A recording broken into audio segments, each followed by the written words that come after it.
My name is Jack Harrison, and I own a ranch that's been in my family for generations.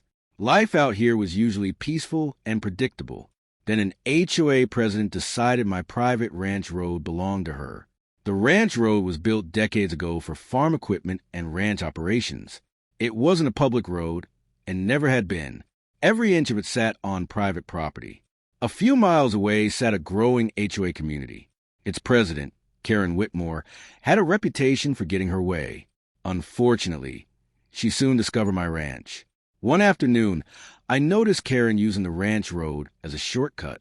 At first, I assumed she was simply lost, but then she came back again.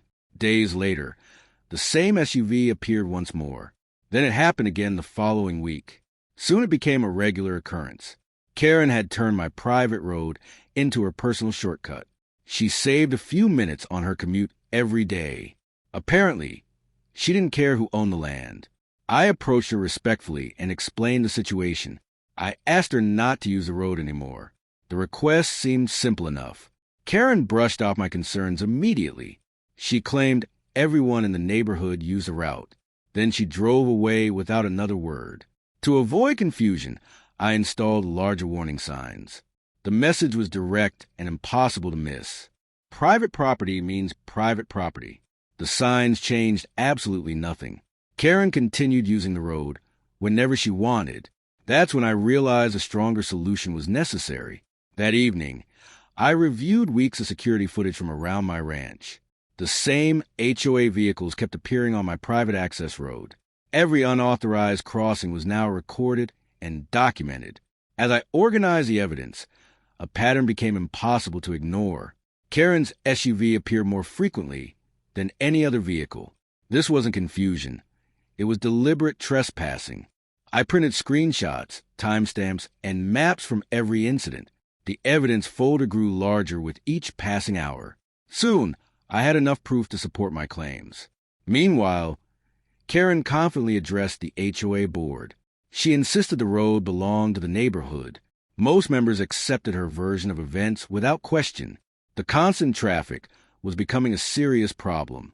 Workers were forced to stop equipment whenever HOA vehicles crossed. The disruptions affected daily ranch operations. To settle the matter, I hired a professional survey company. Their team spent several days measuring every property boundary. The results would reveal the truth. When the report arrived, the findings were clear. The road and gate were entirely within my property. The HOA had no ownership rights whatsoever. I met with an experienced property attorney soon afterward. After reviewing the evidence, he felt confident about our position. We immediately prepared legal action. The HOA received a formal cease and desist notice. It demanded an immediate end to all unauthorized access. Ignoring it would have serious consequences. Instead of complying, Karen continued using the road. She acted as if the legal notice never existed. Each crossing only strengthened my case. I decided to strengthen the ranch entrance. Heavy-duty steel bollards were installed beside the gate. Everything was legal and fully within my property line. Rumors about the dispute quickly spread throughout the neighborhood. Residents began questioning Karen's decisions and leadership. For the first time, support for the HOA board started to weaken. More homeowners began asking difficult questions at HOA meetings. They wanted to know why legal letters kept arriving. Karen struggled to provide convincing answers. My attorney and I spent days preparing for court. Every survey, photo, and security recording was carefully organized. We intended to present undeniable evidence. One final warning was delivered before legal action began. Karen ignored it just like the others. That decision would soon become very expensive.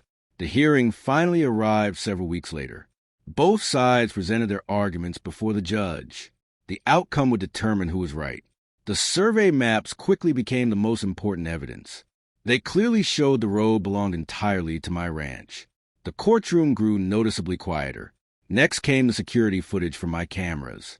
Video after video showed unauthorized vehicles using the road. The evidence spoke for itself. The HOA's explanation became harder to defend.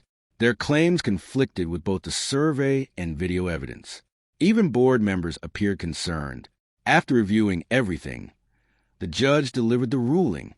The court confirmed my ownership of the road and gate. The HOA's claims were officially rejected. With the dispute resolved, I upgraded the entrance permanently. New access controls protected the ranch from future problems. The property was finally secure again. Life slowly returned to normal across the ranch. The unauthorized traffic disappeared completely. For the first time in months, the property was peaceful again,